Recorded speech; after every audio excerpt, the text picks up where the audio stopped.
really pleased to be joining with all of you.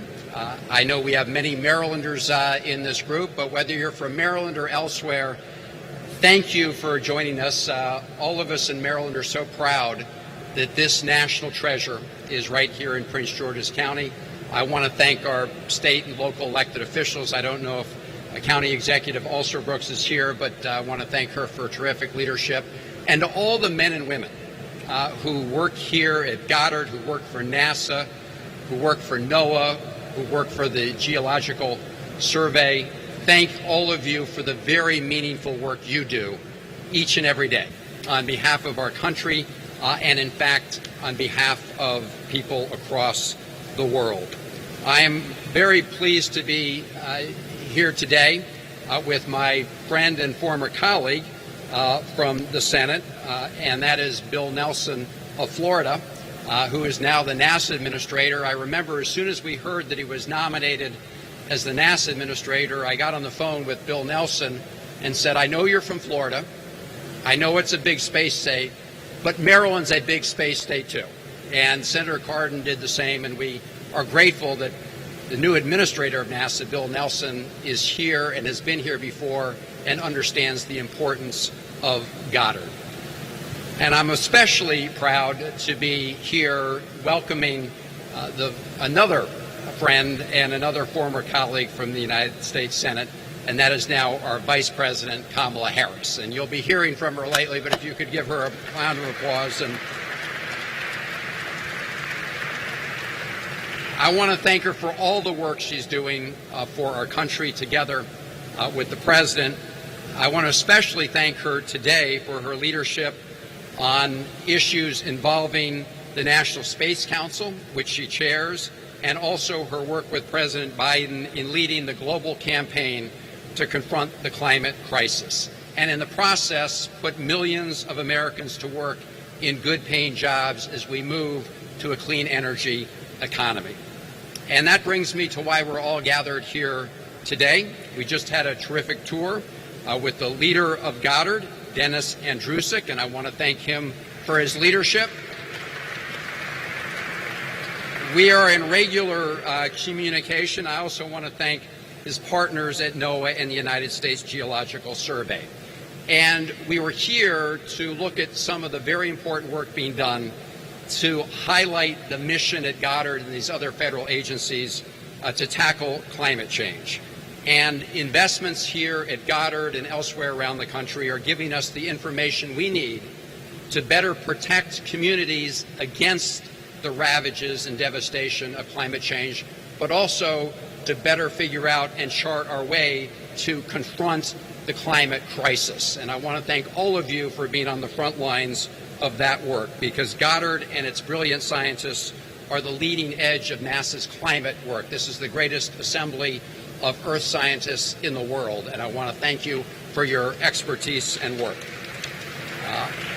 I'm pleased to serve on the Appropriations Committee, and I can assure you that we'll continue to work with our colleagues to provide the funding for the important programs that we just witnessed, including things like GOES, including things like PACE, including Landsat 9, and many of the other important instruments that you use to gather the data that then you put to work to solve problems here on Earth. But in addition to the annual appropriations, we can't be engaged in business as usual. And that's why the Build Back Better agenda is so important. Both pieces of it, the infrastructure modernization bill, as well as the investment in people power, in more opportunities for more Americans, including engaging them in the scientific enterprise and the enterprise of discovery that you are all working on. And I do want to say to my members from the Maryland House Congressional Delegation, including Congressman Hoyer and Brown, who I know wanted to be here, but they're at work as we speak, trying to pass the Build Back Better agenda through the House of Representatives. And that legislation includes significant investments in our NASA infrastructure, including close to home, a very important infrastructure program down at Wallops, which is, of course, part of Maryland's space assets. But whether it's NASA Goddard, whether it's Wallops, whether it's the Space Telescope, whether it's APL, Maryland really is a home for space activity and activity looking here at Earth. And I want to thank all of you for being part of that extraordinary effort. This is a moment that we've got to come together and address the crisis that's upon us, and that is why passing this Build Back Better legislation is so important. That's why I'm so pleased the Vice President and the President are so focused on this issue, restoring American leadership around the world and leading again the international campaign to address climate change. So now it's my great honor to turn the podium over to a person who, as I said, I serve with in the United States Senate and is no stranger to the important work at NASA. And I'm very pleased that he's now at the helm of NASA, and that's Bill Nelson. Please give him a warm Maryland welcome.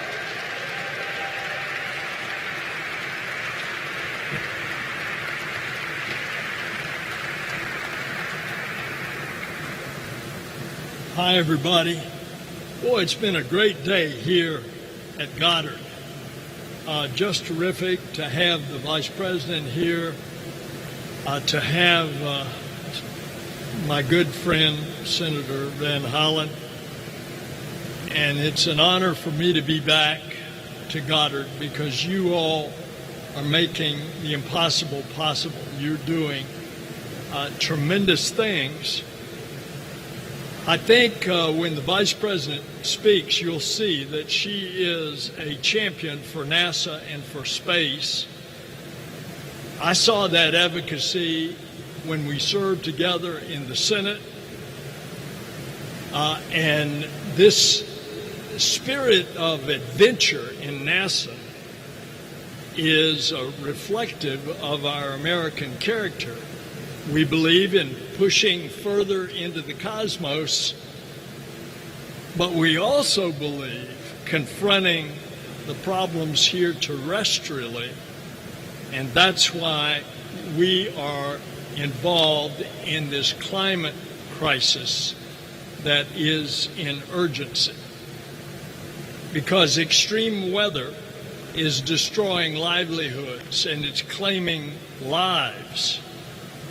Greenhouse gases are trapping more heat in the atmosphere, and the Earth's surface is continuing to warm up, and the oceans, as a consequence, are rising. These are not coincidences, but they are consequences of climate change. To borrow a phrase from the legendary flight director, Gene Kranz, when it comes to climate change, failure is not an option. And the reality is, and you've heard the President speak about this, if we do not act, if we do not use the data that is available to us to make some real changes, the impacts of climate change will only get worse. And the least among us will suffer the most. The President and the Vice President are mounting a whole-of-government response to this threat. Now, we are known at NASA as the world's premier space agency. But we are also at the point of the spear on climate change. We are the leading climate agency, and the proof's in the pudding. For example, the Landsat program, it's an invaluable partnership with the U.S. Geological Survey, and for half a century, NASA satellites have captured 9 million images of our changing planet from space. From the melting glaciers to the reservoirs that are drying up in the droughts, we're witnessing climate change right in front of our eyes. Today, NASA released the first images of Landsat 9. We showed that to the Vice President. And it's building on this half a century legacy. And because we're not going to stop seeking a better life here on Earth, is why we're doing this, along with putting up 5 great observatories over the next decade that will give us precision in our measurements of the land, the oceans, the atmosphere, and the ice. And it will create a 3D composite that we can see in great detail, more detail than we have now, what is happening to our Earth. Well, I'm proud to announce a new NASA Earth science mission. It's called INCUS. That stands for Investigation of Convective Updrafts. It's going to be 3 little small satellites. They're expected to launch in 2027, and they will study the behavior of tropical storms and thunderstorms, including the impact on weather and climate models. INCUS will help us better understand extreme weather and prepare our communities and our families and our businesses before a disaster. It's a part of this 3D composite. And in the face of all these disasters, there are significant equity issues when it comes to which communities get the support. And when do they get the support? And this new mission will help us address that, ensuring more equitable disaster preparedness and response. NASA data has the power to change and even save lives. And expanding that data access is crucial, and that's why we are exploring the idea of a climate mission control. A mission control, just like you've seen in the launches, and since you've seen since the old Apollo days, mission control. A mission control for climate change. Exploring the heavens will always be at the core of NASA's mission, but so is confronting the challenges here on Earth. And tackling this climate change is imperative. This administration's Build Back Better legislation right now, that is, the vote is underway on the floor of the House of Representatives as we speak, and it's been going on for over an hour and a half. So you know what's happening. They're trying to round up the votes. Well, in that bill, there's $365 million more for NASA for climate change. From earth science programs to investments in sustainable aviation. We're developing electric aircraft. It's time for Congress now to do its part and to pass it. And that senator is leading the way. And when this bill does pass later today in the House, it's coming to the Senate. And they've got to have all 50 Democrats so that the Vice President can break the tie, because they're not going to get one vote on the other side. That senator is helping lead the charge. And so in all of this scientific and research and technology, it's creating good paying jobs and new industries that are all addressing climate change. And this agency is confronting Earth's greatest existential threat. We are making investments today to protect future generations, and will unite and inspire America to build back better.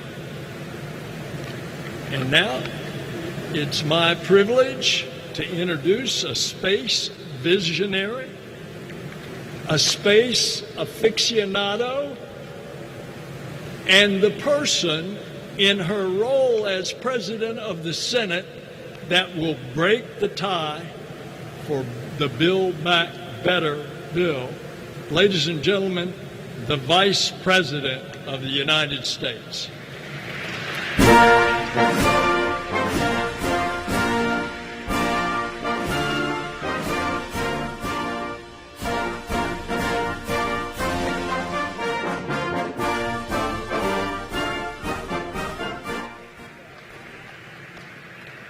Good afternoon, everyone. Please have a seat. Good afternoon. Bill Nelson, it is so wonderful to share a stage with you. We served together in the United States Senate, and I know you have very fond memories of your years as a leader in the United States Senate, but I think your first love, aside from grace, has always been space. So it is so good to be with you. And, you know, the administrator's right. I'm glad that you talked about the bills that are before Congress. The American people have waited long enough, and we need to get this done. So thank you for your comments. It is wonderful to be here at NASA. I was just looking out the window, almost with my nose pressed against the window as we were driving in, to be able to arrive at this storied place where so much of the ingenuity, the innovation, the brilliance, the skill of scientists, of engineers, of the people who you are, who make up the team at NASA, where this work is done. It really is my privilege to be with you all today and to personally thank you for the work you do every day. It inspires your country. It inspires our country. Chris Van Hollen, Senator Van Hollen, and I were classmates when we entered the United States Senate together. And I have been seeing him firsthand in the halls of the United States Senate when the cameras are on and when the cameras are off. And he's always the same person, fighting for Maryland, fighting for what's right, and doing it always in a way that is about elevating a discussion to require people to focus on what really impacts people in their lives every day. Senator Van Hollen, I want to thank you for your leadership every day. Thank you. Thank you. And I know our friend Ben Cardin was going to be here, as well as Majority Leader Steny Hoyer. Unfortunately, Senator Cardin had to get on his way because he's going to go and represent the United States at COP26. And so he's on his way. And then, of course, Majority Leader Hoyer is doing the work that Bill Nelson is talking about, working hard at Capitol Hill.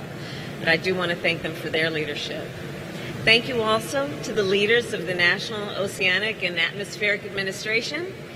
Thank you to the United States Geological Survey. And again, thank you to all of you at NASA.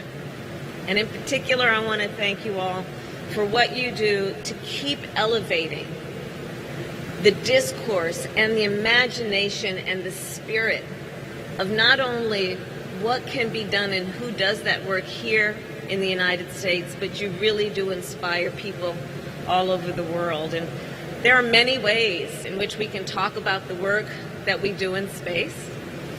You all know that. But I'm going to talk today about the opportunity of space.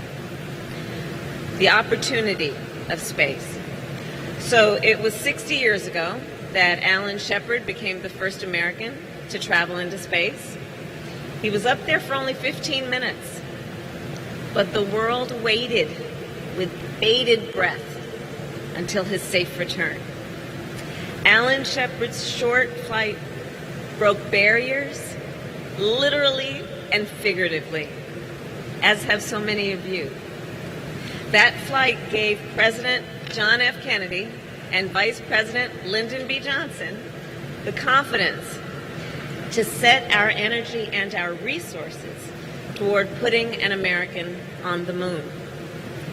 In the decades since, 12 Americans have walked on the moon, and even more have orbited the Earth. In the decades since, our nation has launched space stations and satellites, sent rovers to Mars, and witnessed the birth of new stars. With the technology we have developed to explore space, from camera phones to CAT scans, we have improved life on Earth.